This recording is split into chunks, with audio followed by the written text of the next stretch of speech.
Thank you, Chairman Durbin, and welcome to the committee, Director Ray.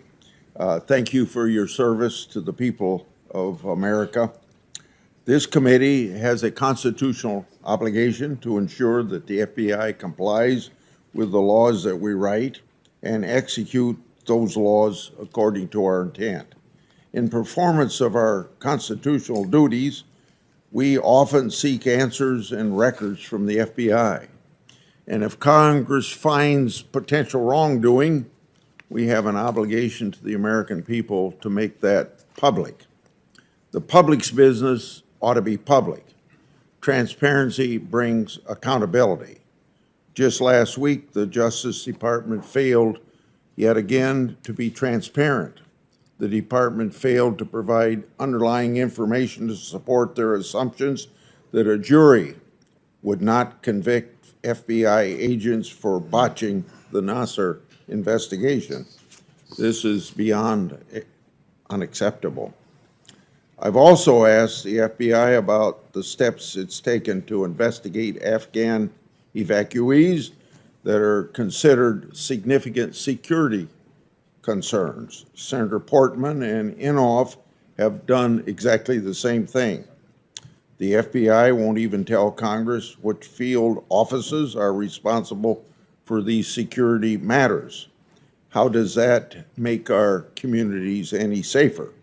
Furthermore, based on the killing of Al-Qaeda's leader this week, it appears that terrorist groups are still using Afghanistan, as many of us, including you, Director Ray, have feared.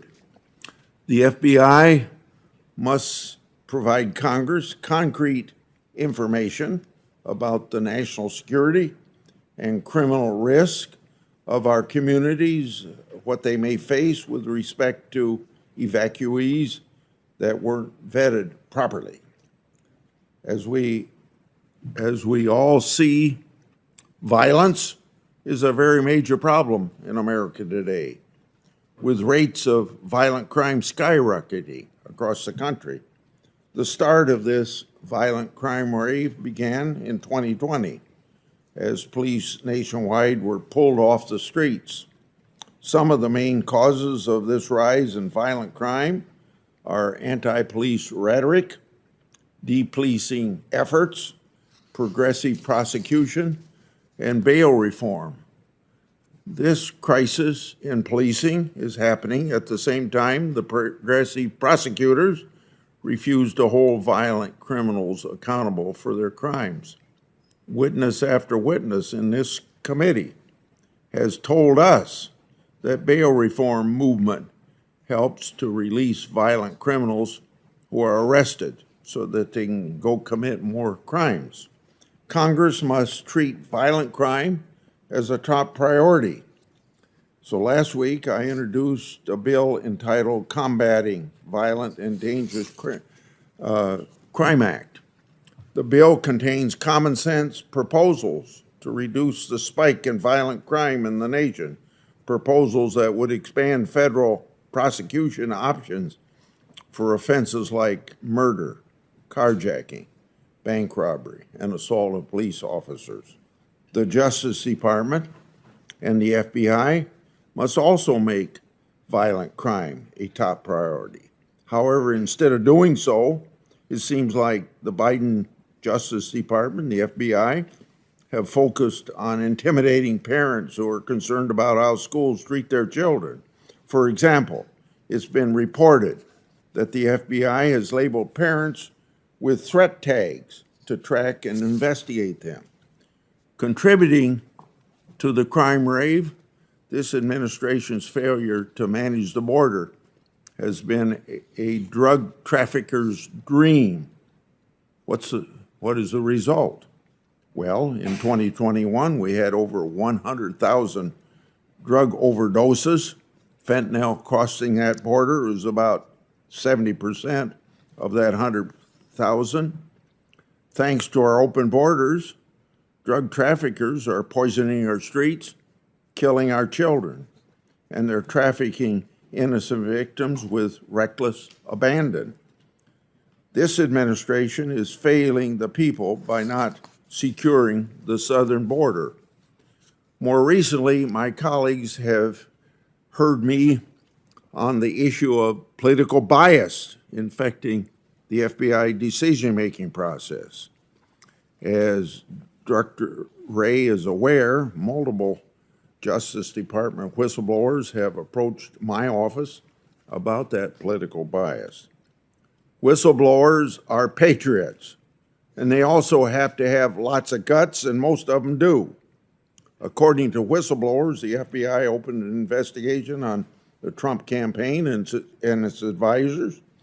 The opening memo for this Trump investigation is based in a substantial part on liberal news reporting. It's also based on information derived from left-wing nonprofit. Based on allegations, Director Wray and Attorney General Garland reviewed the memo and approved a full investigation.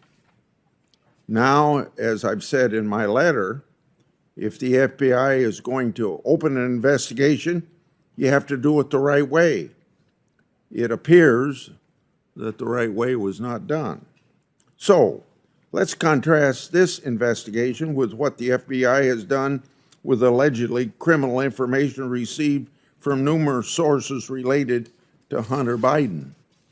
Simply put, the FBI shut down investigative activity. In August of 2020, the FBI supervisory intelligence analyst opened an assessment.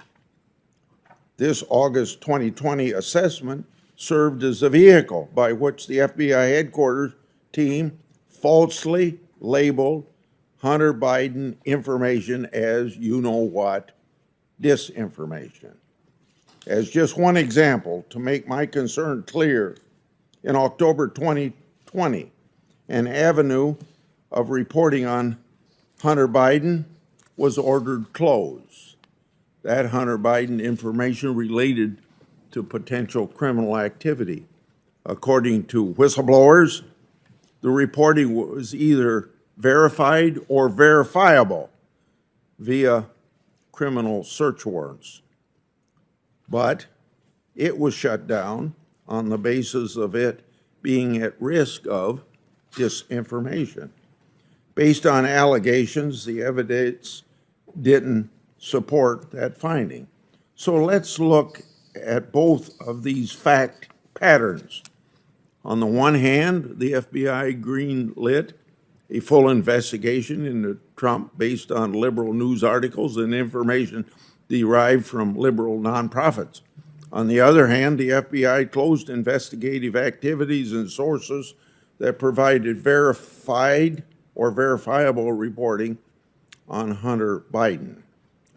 Director Wray, you'll have to explain to the committee and to the country how you'll manage this mess and how you'll clean house. In conclusion, I'm going to make one last point. In August 2020, and I hope my colleagues will pay attention to this timeline. In August 2020, Senator Johnson and I received an unsolicited and unnecessary briefing from the FBI. Now, this briefing reportedly related to our Biden investigation, but in the end, the briefing had nothing to do with it. The briefing was instituted after the FBI received pressure from my Democrat colleagues to do just that. The content of that briefing were later leaked in order to falsely paint the Grassley Johnson investigation as advancing you-know-what Russian disinformation. That briefing was held the very same month the FBI opened the assessment that was used to label Hunter Biden's information as you-know-what disinformation. Considering the timing of these events, the timing draws very serious concern. So I'm asking you, Director Wray, simply put, the FBI's credibility is on the line.